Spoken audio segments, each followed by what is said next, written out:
Okay, so ang papag-usapan po natin for today is the most recent development po dun sa case ng missing Sabungeros. Okay, so yung pinakabago po dyan as of July 4, 2025 is yung isa pong witness ngayon na si alias Totoy. Lumabas po at ngayon nagte-testify po siya or naggumagawa po siya or naglalabas ng statements kung saan binanggit po niya na si Atong Ang daw po yung mastermind. So si Atong Ang, he is a bilyonaryo po yan siya dito sa bansa natin who is heavily involved po sa gaming industry. At si witness Totoy po ngayon dinamay din po niya si Gretchen Barreto na may involvement daw po sa missing Sabungero case. Okay, so if you ask me, this is starting to become very interesting po kasi yung development is para na pong nagiging pwede na siya pang pelikula yung script na nangyayari. Okay, but before po tayo magsimula, just a quick reminder lang po sa inyong lahat. Tandaan po ninyo hindi ko po sinasabing guilty yung mga parties involved dito. I am simply explaining po the law in relation to the legal issues po na lumalabas dito sa mga news articles na pinapublish ng mainstream media natin. Okay, ngayon start na po tayo sa discussions. Okay, so yung ginawa po ni alias Totoy basically, ito po summary na lang to ng multiple news articles that I've read, but more or less ito pong fina-flash ko ngayon. Ito yung also a brief summary of everything that's occurred so far. But anyway po, I will also give my personal observations from everything that I've read. So unang-una po si alias Totoy, ngayon po lumabas siya as a witness or gumagawa po siya ng mga statements, tapos nagpapa-interview po siya, and then yung pinaka-bombshell po dito na ginawa ni alias Totoy is that si Atong Ang daw po yung mastermind dun sa missing Sabungero case. Yun yung allegation niya. Tapos dinamay din po niya si Gretchen Barreto or sinabi po niya na may involvement din daw po si Gretchen Barreto dun sa missing Sabungero case. And lastly po, meron din daw pong mga police officers who is under the payroll ni Atong Ang. Again, these are all allegations po ni witness Totoy, and the reason kung bakit niya daw po ito ginagawa is because he wants to testify as a state witness dito po sa missing Sabungero case. Okay? So mamaya po explain ko rin po sa inyo kung ano ba talaga yung state witness, kung ano yung requirements niyan, at kung ano yung benefits kung matanggap ka talaga as a witness, as a state witness po sa isang criminal case. Okay?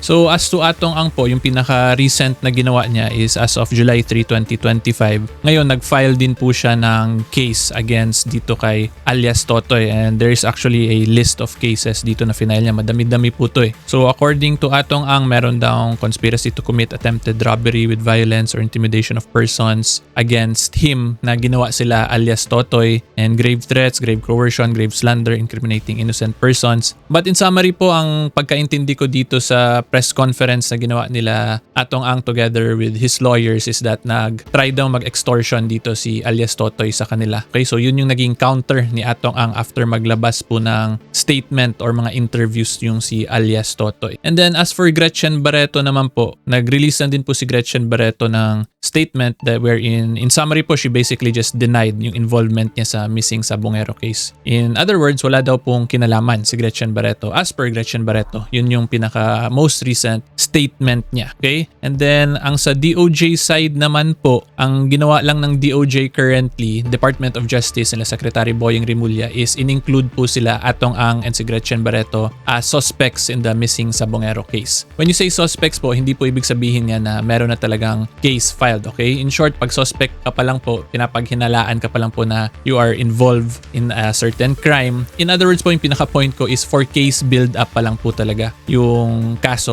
versus Atong Ang and Gretchen Barreto. Wala pa pong actual criminal case filed against them for the missing Sabungero case. Okay? So yan po yung status ng case based from everything that I've read as of July 4 po, 2025.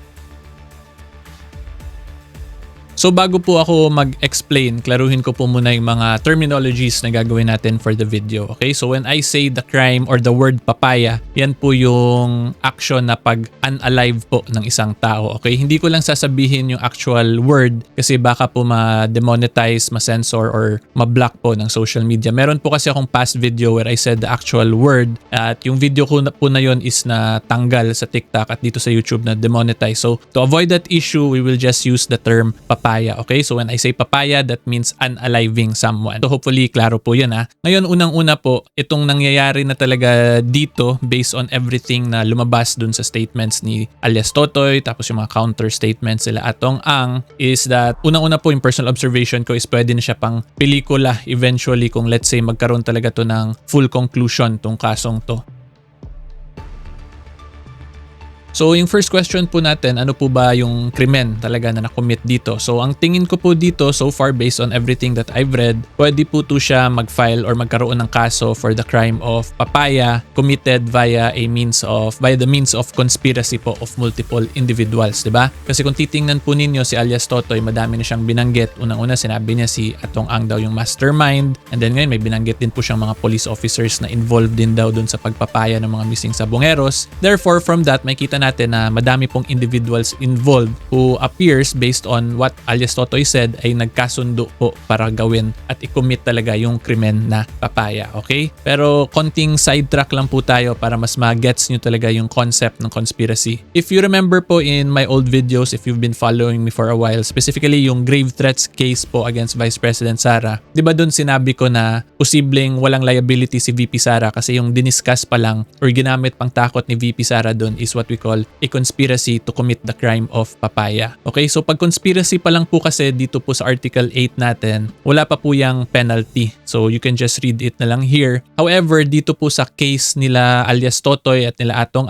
meron na pong actual papaya talaga na naganap, diba? Kasi matagal na pong nawawala yung missing sabungero, and as per alias Totoy, there was already an actual commission of the crime of papaya. So kung meron na pong actual commission, pwede na po pumasok yung conspiracy. Pero yung conspiracy po to commit a papaya is not necessarily a crime in itself, but it is a way to determine po the liability of the parties involved in the crime. Okay, so hopefully naintindihan nyo po yun. Medyo technical na po yun, but I would just like to explain that legal principle po para po magets nyo talaga kung ano ba tong legal principle na conspiracy in relation to the criminal laws po natin.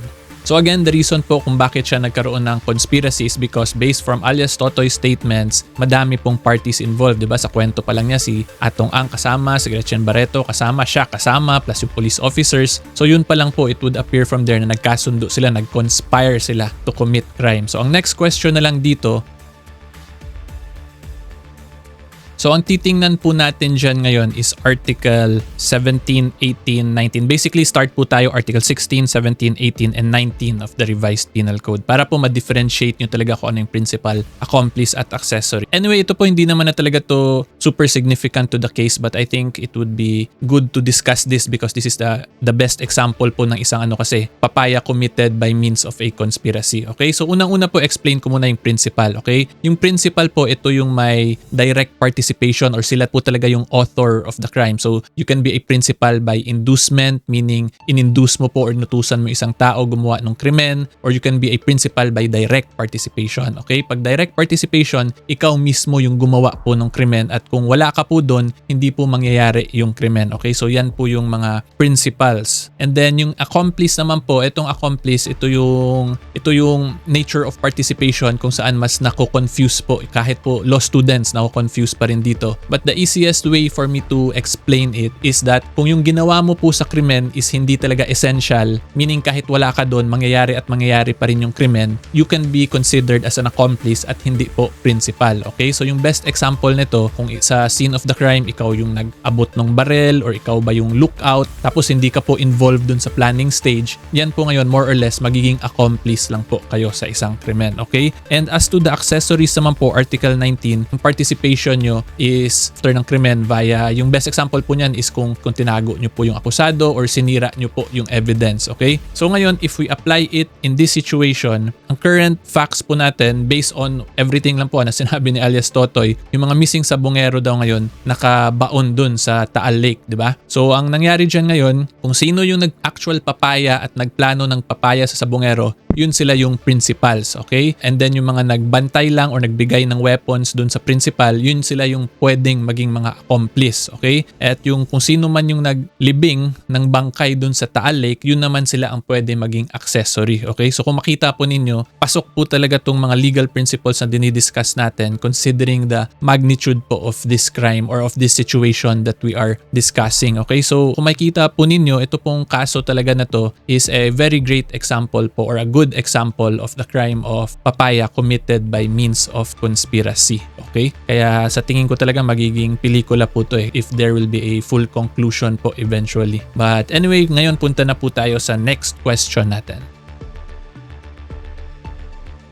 Okay, so ito po muna ang tingnan natin bago ko i-explain ko ano ba talaga yan. So kung makita po ninyo dito, si Patidongan po or si alias Totoy, ang rason po kung bakit siya nagte-testify ngayon or naggumagawa ng mga statements is because he has expressed willingness to testify as a state witness. So gusto po ni alias Totoy na maging state witness po siya for the prosecution. Kaya niya ginagawa to currently yung ginagawa niya. So ito po, this is a news article po from Daily Tribune. Makita po ninyo yan. And then alias Totoy, caps under Atong, Ang's Payola yung title. So i-search nyo na lang po yan. So anyway, ang state witness po, the easiest way for me to explain that is it is a witness na ipapa-admit po ng prosecution in the case at yung witness po na yun is also involved po sa krimen na yun. Okay, so ulitin ko lang po para mas maintindihan nyo talaga. Ang state witness po is a person or individual who was actually involved in the commission of a crime. However, gusto siya gawing witness for the prosecution. In other words, magte-testify po siya ngayon for the benefit of the state or for the prosecution. Kaya nga yung tawag is state witness. Okay, yan po yung pinaka-brief explanation po niyan. At ang rason po kung bakit yung mga tao or yung mga accused gusto maging state witness is one of the benefits po kasi niyan is magkakaroon kayo ng immunity from suit. Meaning kahit na po aminin nyo, ikanta nyo talaga lahat ng mga nangyari sa krimen, hindi po kayo magiging liable dun sa mga sabihin nyo. Yun yung kapalit para pag maging state witness kayo. Kasi basically, literal na bumaliktad po dito yung accused, diba? From the side po siya nung defense as an accused, ngayon naging part na po siya for the prosecution or for the state. Kaya nga po, state witness yung tawag. And most likely, kaya po si alias Totoy ngayon is nagsasabi siya na meron pang mas mastermind sa kanya is because one of the requirements po kasi para maging state witness ka is hindi ikaw yung pinaka-guilty sa krimen. Okay? Pag ikaw po yung pinaka-guilty, kahit na po kumanta ka, you will be disqualified from being a state witness. So ngayon, si alias Totoy, he is making it appear na there is someone higher than him na nag-utos talaga in the commission of the crime in order for him to qualify as a state witness because of that requirement nga po, yung he must not be the most guilty in the crime. Okay? So very interesting na po talaga to, and kung makita po ninyo, if magtuloy-tuloy talaga to mag-develop, I am sure mas may lalabas at lalabas pa po yung mga testimonies at mga other admissions po para mag-qualify sila as a state witness. May it be from Atong himself, let's say from Gretchen Barreto, or from other parties pa na involved in this situation. Okay?